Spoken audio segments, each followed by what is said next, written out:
Why is interoperability a benefit of Lambda expressions in Kotlin? Feeling overwhelmed by verbose, tangled code?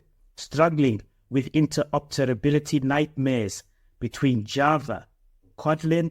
Learn how Kotlin's sleek Lambda expressions can help uniting languages and delivering delightfully succinct yet readable code in just minutes. Tame the mess and harness the power. Why is interoperability a benefit of Lambda expressions in Kotlin? Lambda seamlessly convert to Java 8 plus functional interfaces like Runnable, providing easy interoperability as evidenced by the code that I'm placing on the screen now.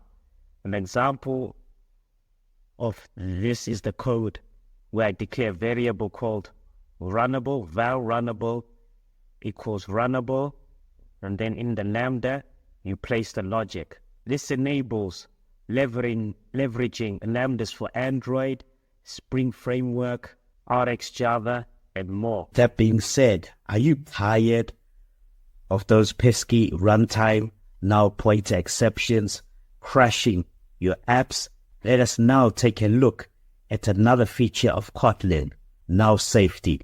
With Kotlin's built-in null safety, you can say goodbye to worrying about NPEs. Instead, leverage the power of strict compile time checks to catch issues early while writing cleaner, safer code. Learn how Kotlin makes handling nulls simple and intuitive in this quick video.